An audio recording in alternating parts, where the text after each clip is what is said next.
Hello and welcome to another episode of Lore and Loot, Morrowind. In our last episode, we completed our first two Fighters Guild contracts. Today we're going to be doing our third contract. To start off, we'll talk to Ida's Fire Eye and see what she needs done. Today's your lucky day, so let's hear it.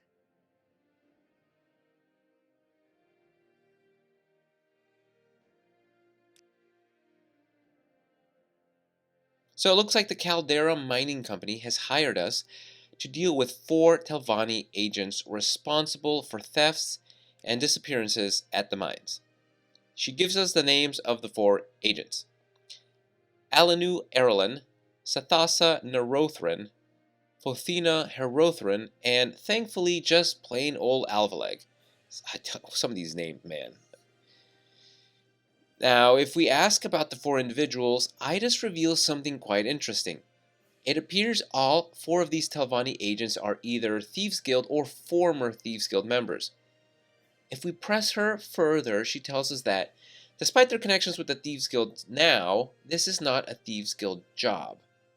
And if we are members of the Thieves Guild, we don't need to worry about repercussions because we kill a member of our own guild. This is an interesting take because it foreshadows an upcoming conflict between the Fighters and Thieves Guilds. Now, we are not part of the Thieves Guild, so in either event, we have no issues with slaying any of their members. And as Ida says, just because they may be members of the Fighters Guild, they're working with the Telvanni right now, and we have a job to do.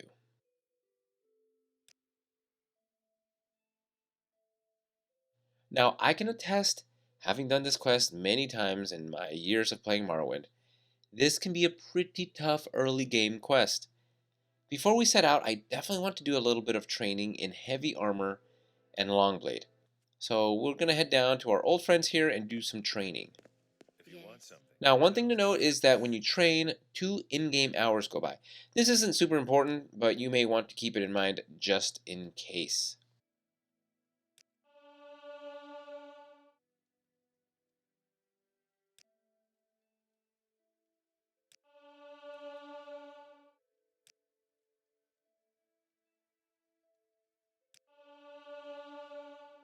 We actually end up leveling up here. So we're going to discuss the leveling up system in Morrowind. When you level up, you must rest in a bed in order to actually advance your level. Doing so will allow you to increase any 3 attributes. The amount of the increase will depend on which skills you increase this level. Every skill is attached to an attribute. Put another way, every attribute has several skills that it oversees. Increasing a skill attached to a particular attribute will allow you to put more than just 1 point into that attribute. For example, if we only increase heavy armor this level, we could put 5 points into strength, which is the attribute that oversees heavy armor. However, if we split our skill increases, we will be able to increase our attributes by 2 points. If you didn't increase a skill attached to a particular attribute this level, you can still increase that attribute, but only by 1 point. So this level, we've increased our athletics, acrobatics, longblade, heavy armor, and mercantile skills. So our attributes increases will be spread out accordingly. Now the level 2 flavor text reads, "You realize that all your life you have been coasting along as if you were in a dream. Suddenly, facing the trials of the last few days, you have come alive."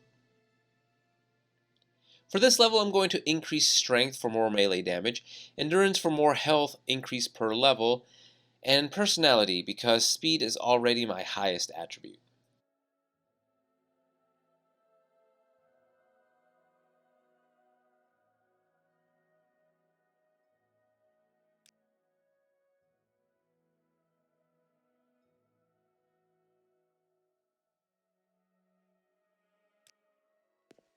Now I'm going to go ahead and increase my heavy armor one more time and I'll be done. I also don't have enough money for another training session, so there's that problem. And I'm also going to raid the chest here before we leave.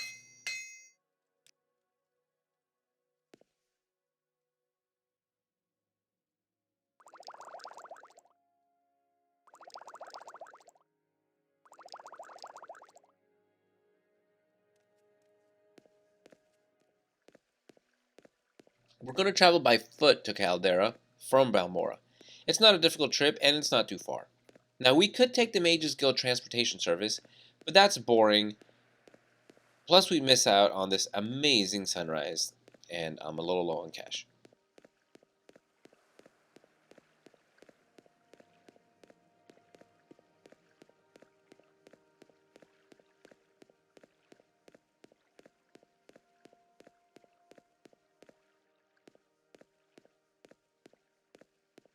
Up ahead, we see a Nyx Hound.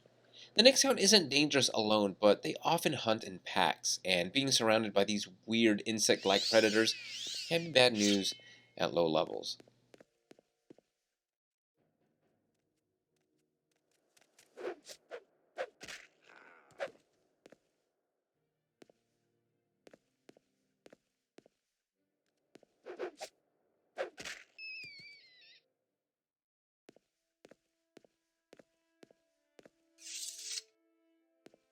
Here's the road sign to Caldera, but before we move forward, we spot something on that small hill. Looks like a body. Walking up, we see the corpse of a Dunmer. We can search his belongings to see that he is Ernal O'Moran.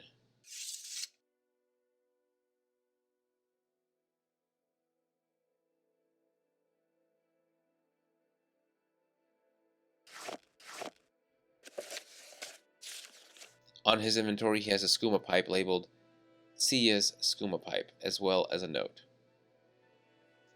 Sia, here's your stuff. Sorry I couldn't stay and chat with you, but it's not always a good idea for me to hang around, you know? Ernal.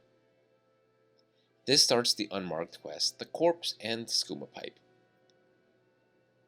Looks like Ernal was on his way to drop off Sia's skooma pipe, and had a little note ready for her because he wasn't going to be able to stay and chat with her. Equipping the skooma pipe reveals that it can be used to brew alchemical potions, which makes sense. Now we're going to go over alchemy in greater detail later, but since my character isn't really good at it, it's not going to be something we do very often.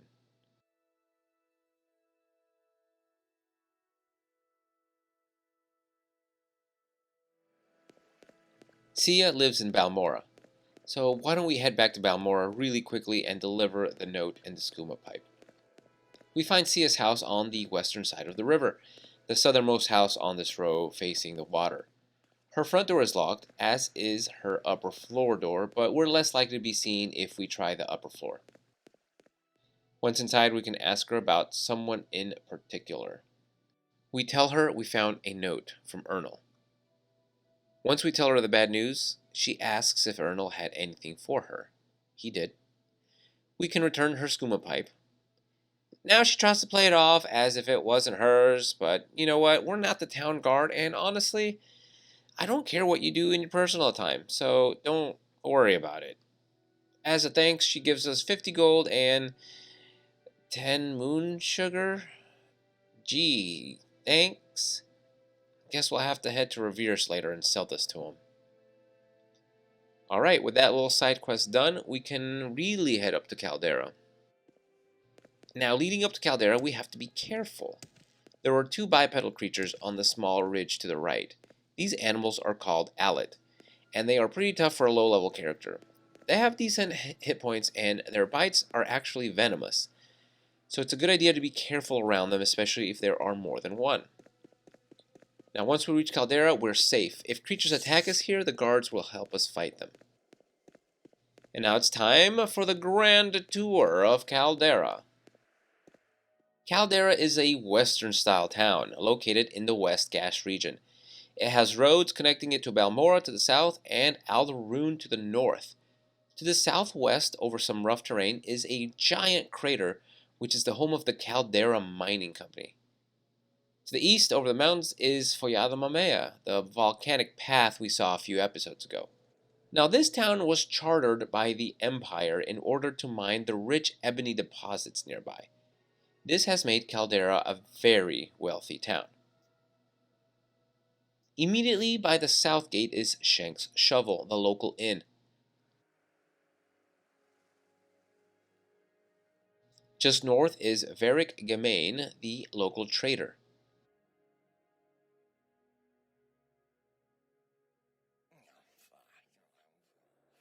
Up the road and right a ways and down a small incline is the local smith, run by Mod. Now, just south of the armorer is Gorac Manor, a very interesting place we'll explore a little more in detail later, but this is the home of a few orcs as well as a very unique merchant.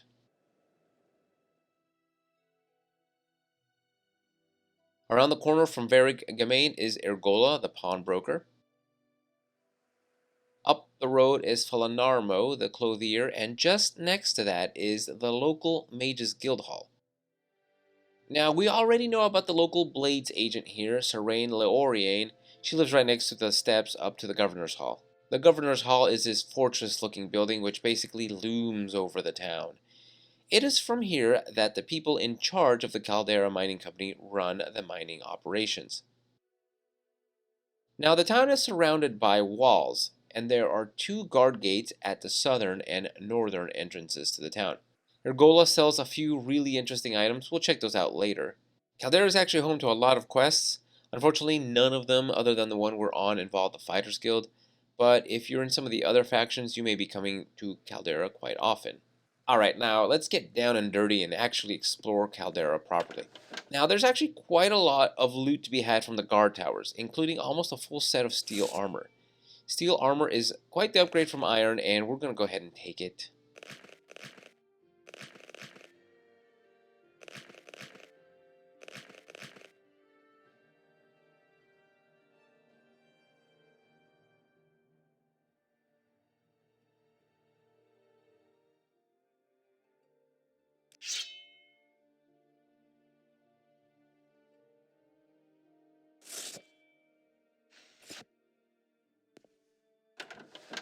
We'll head over to Hadlisma to sell our ill-gotten goods.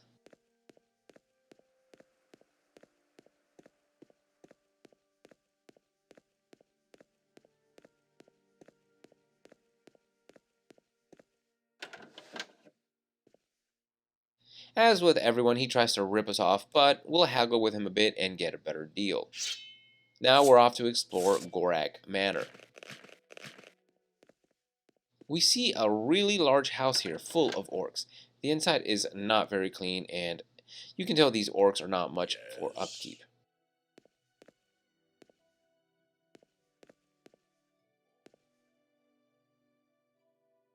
Yes.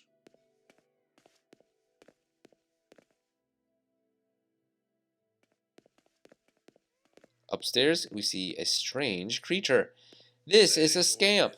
Scamps are weak lesser Daedra, but are immune to non-enchanted weaponry, so despite their weakness, they can actually be tough if you aren't prepared. This particular scamp, however, is Creeper, and he's friendly. He will buy and sell a lot of things, and because he doesn't have disposition, he always buys at the item's base value, making him the best merchant in the game since Caldera is very easy to access. He has 5,000 gold to barter with. He won't buy clothes or alchemical ingredients, but other than that, almost anything is fair game to him. Now, a strange thing about this place is, even though everything is marked as owned, none of the residents will actually report your crime if you steal anything, even though they yell at you. You can actually steal anything in this place if you want, and then sell it to Creeper and make a tidy profit.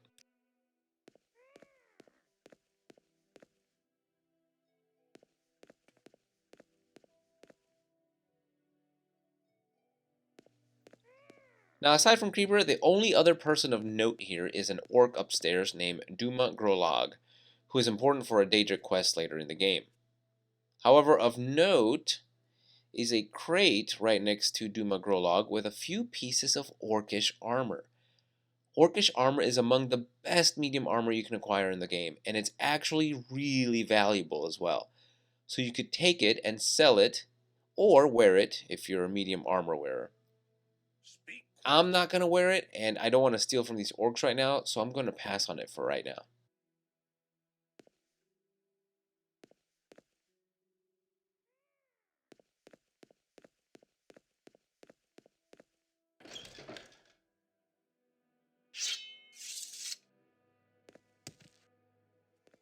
I want to head back over to our friend Serene Laoriane because she actually has some unique dialogue for us if we ask her about the latest rumors.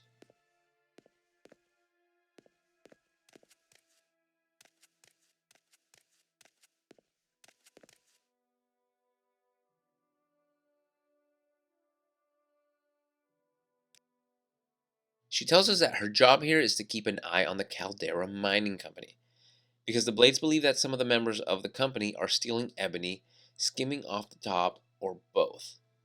In addition, there's worry that the Redoran may be plotting something, since they believe they are the rightful owners of Caldera. They think that it's part of their property. And there's also worry that the Twin Lamps are plotting to help the slaves escape. As we're about to learn, the Caldera Mining Company contract was given to House Lalu by the Empire. House Lalu is one of the three great houses of Vardenfell. It is the most open to trade and the most friendly with the Empire. House Redoran, on the other hand, is very traditional. It's a very traditional great house and is more concerned with honor and values and virtue and stuff like that. So there is a rivalry between the two houses. The Twin Lamps, we've covered them briefly in the past.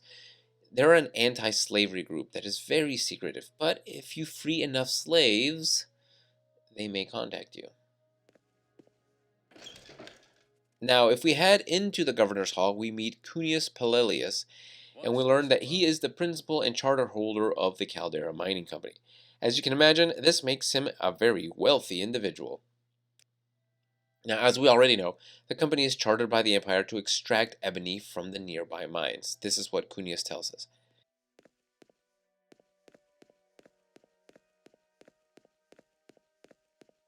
We can head up these twisting stairs. This one leads us to a very extravagant bedroom.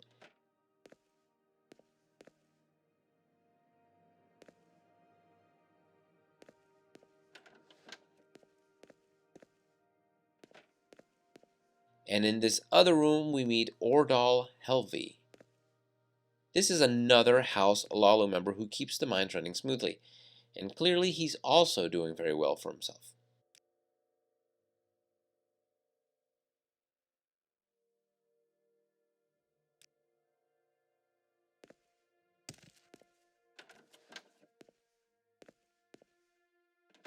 The top of these stairs also leads to a dead end, so we can try the central stairs.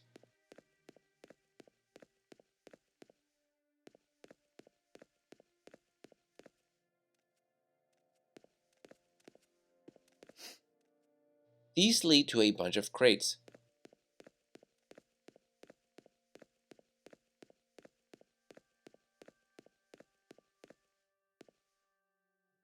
I'm going to go ahead and take these torches, and also we find another identical set of steel armor, like the one we found in the southern guard tower. We can sell this set. Now downstairs we saw a Dunmer woman. This is Laros Uvain, and on the other side here is Fovis Aranum. These two are also House Lalu members, but they're lesser ranking members. We're not really going to bother with them right now.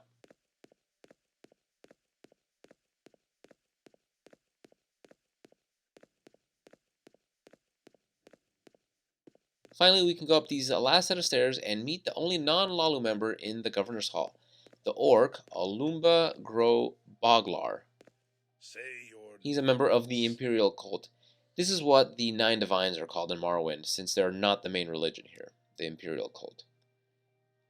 That's basically the Governor's Hall. I'm going to go ahead and sell my steel armor that I acquired, and then we'll head out to the North Gate and make our way to the Caldera Mining Company to finally complete our contract. Heading north out of town, we see some of the typical twisted and knotted trees here in the West Gash region. I absolutely love the environment in this game.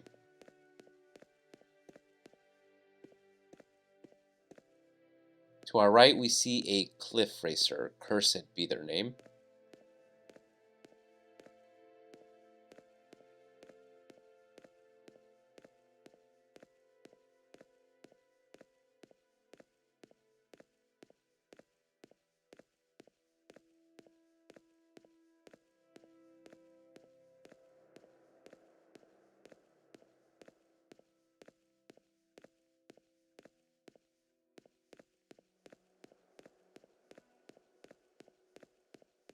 Heading further up the road, we encounter a naked man. We're gonna go ahead and ignore him for now. Alright, the signposts lead us west. Now, the road to Caldera Mining Company is actually kind of easy to miss. It's not marked very well, and it kind of goes in between this little valley. We can see the change in terrain almost immediately as it changes into a more volcanic region.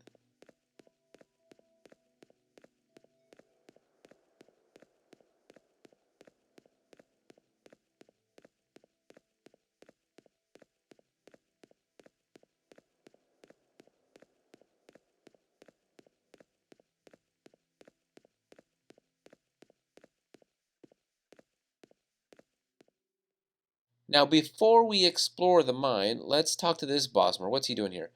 As we approach him, we see his name is Alvaleg.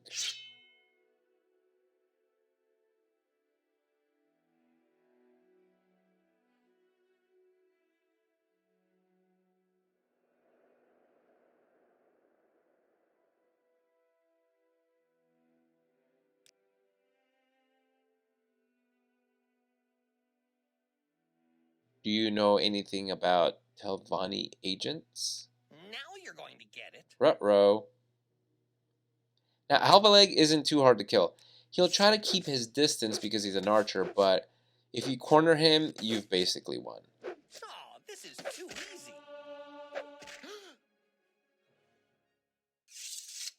I'm going to go ahead and relieve his corpse of some of the more valuable belongings, including this dragon scale shield. Yes, thank you. Now, the 3 Dunmer hiding out in this cave can be very tough. I've already mentioned this. If you get surrounded by them, they can very quickly overwhelm and kill you. I've died to these chumps many times over the years. If your character has a special racial ability, like if you're playing an Orc, a Redguard, or a Nord, for example, and you are having a hard time with this fight, I strongly recommend you come in here and use your racial power to buff yourself. For example, I'm a Nord. Nords have the Woad power. It grants a shield for 30 points for 60 seconds on self. It's a really good spell. If you also, like, if you're a Dunmer and you can summon an Ancestral Ghost or something like that, I would go ahead and use that spell here.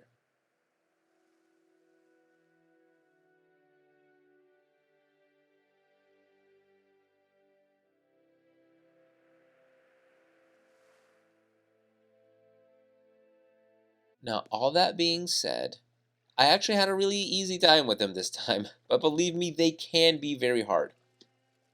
They've spotted me. I run back to the entrance in case I need a quick escape, and I buff.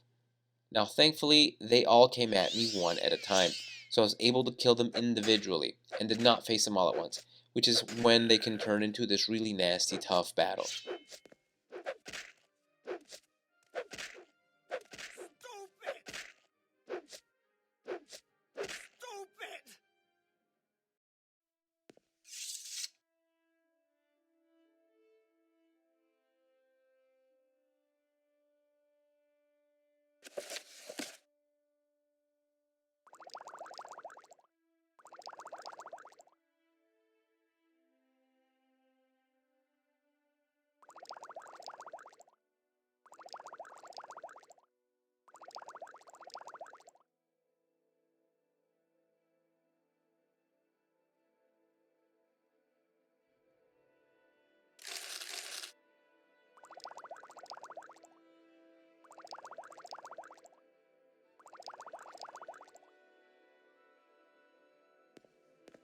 Now, once they're dead and we pick their corpses, we can now explore the cave, Ashanamu.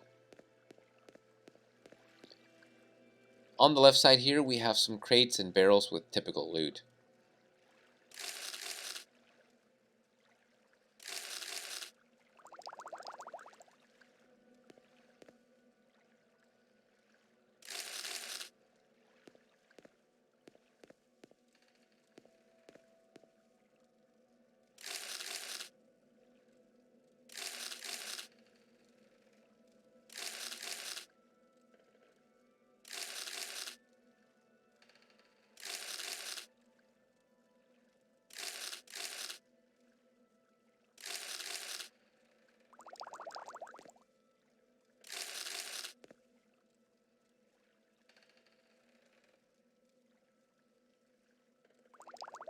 The booze isn't too valuable, but it's better than nothing. Now this chest is trapped.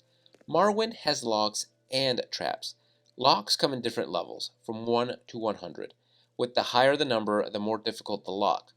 Unlocking chests is based on the lock level itself, your lockpick skill, your agility, plus luck. Traps are different. Traps are just traps. Their difficulty comes from the type of trap. So, for example, some of them can kill you instantly, so you have to be careful. Some of them will paralyze you, silence you, over-encumber you, etc.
At the bottom of this pond, we see another chest. It's also trapped.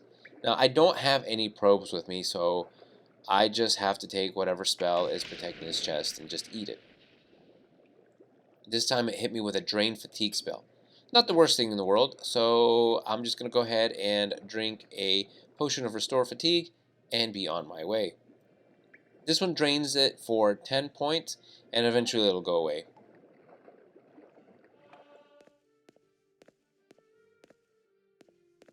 Alright, now that we've taken care of our mission, it's time to explore the Caldera Mining Company to learn more about the lore of the game.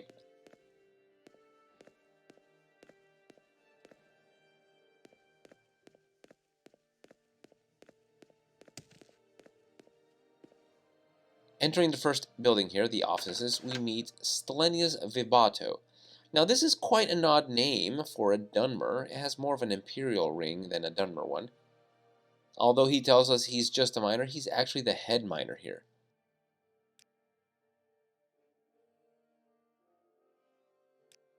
Speak, traveler. Upstairs we meet the Dunmer warrior Elenia Norvain and the Altmer mage Mianen. Make it quick, Outlander. The sun and moons transform day to night, but what transforms the mind?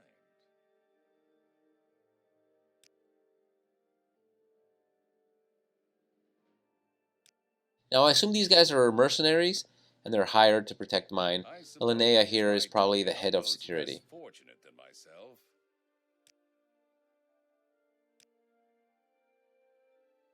There's not much great loot to steal from here, just your typical crate and barrel lot.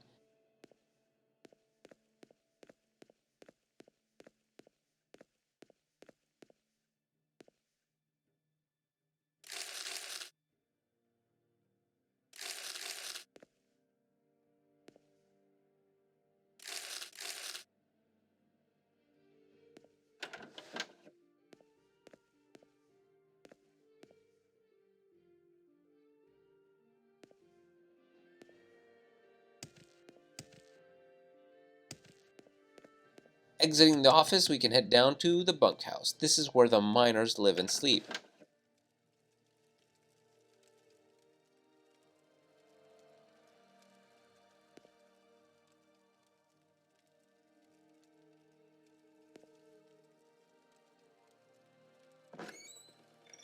Going down to the lower level, we see more bunks and a note on the wall. Please be judicious in your use of fire spells when guarding the slaves deep in the mine. Often, flammable gases are present, and, as last week's incident indicates, even a small flame can spark a huge explosion.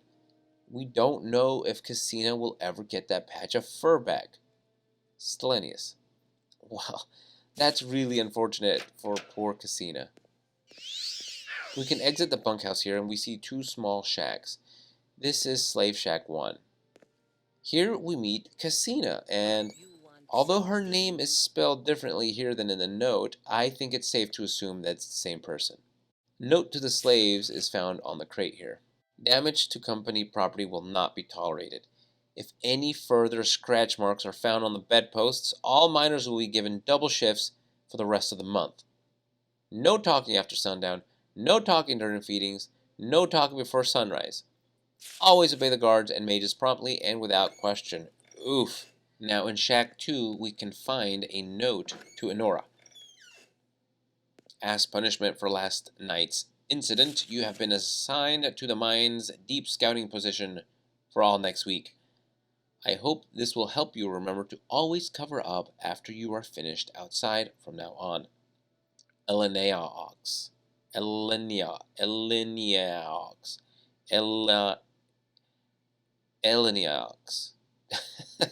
Now, Eleneox is probably Elenea Norvain, the Dunmer warrior we saw earlier. There is no NPC with the name Eleneox in the game. We also don't know what she means by the incident. Did one of the slaves poop outside and didn't get redressed after coming back inside? We just really don't know. That's what I like to think that happened.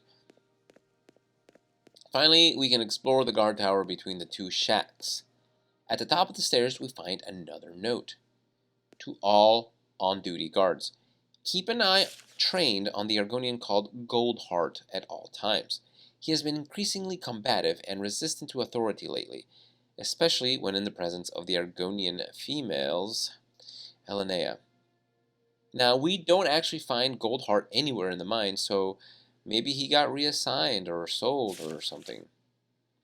Next to the note, we find a longsword, but it's inferior to the one we have. And we also find the Caldera Mining Company slave key. With this key, you can free every slave in the shacks and in the mine, and increase your reputation with the twin lamps. If you're playing an abolitionist type character, this is not a bad place to increase your reputation with them.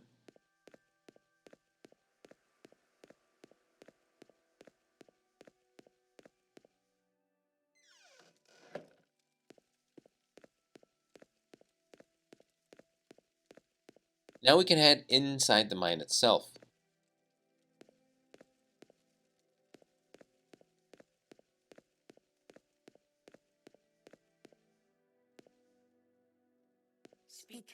Here we see both slaves and free miners, as well as some guards.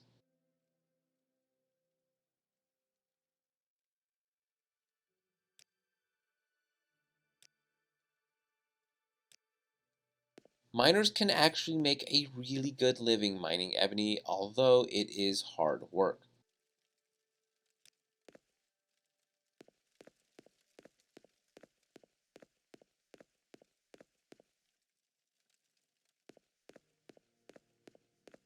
We're informed, as we speak with the NPCs in here, that the ebony belongs to the Emperor and we can't just take it. If we take the ebony from the mines, the guards will attack us on sight. Go ahead.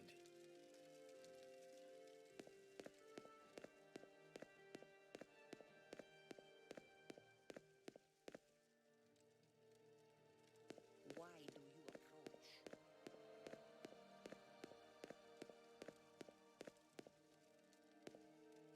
Deeper into the mine, we meet Enora, the slave we read about earlier, serving her punishment.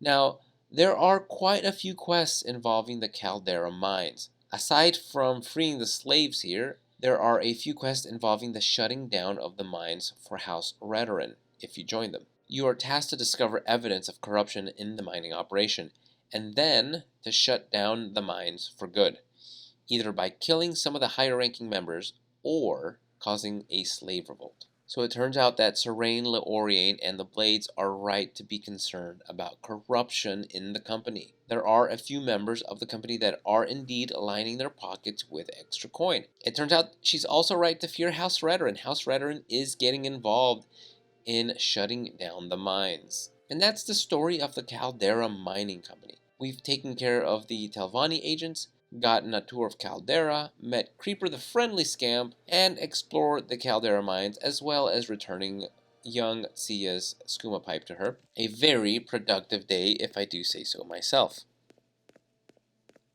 All that's left to do is head back to Balmora and tell Ida's Fire Eye we've completed our mission. On our way back, however, I'm going to go ahead and stop by some of the shops in Caldera and sell the stuff we earned and or stole today. Ow. On our way back, and while trying to avoid the outlets on the other side, I get attacked by a cliff racer. Cliff racers are the worst thing in Morrowind, and I mean that from a literal, real life, and gameplay perspective. Cliff racers are broken in this game. They can spot you from miles away, and they attack in swarms. I've also done some experiments on my own in the past, and seeing how far and how fast they are by using console commands. I can confirm that they will follow you across the entire map, even if you have your speed set at even like 200 and your acrobatics are 200, they can still end up following you. Go ahead. Any hoodles, we're back in Balmora, so we can collect our reward of 400 drakes and a reputation increase with the Fighters Guild. And that does it for this episode of Lore and Loot Morrowind. I hope you're enjoying the series, and I'll see you next time as we continue on with the Fighters Guild quests.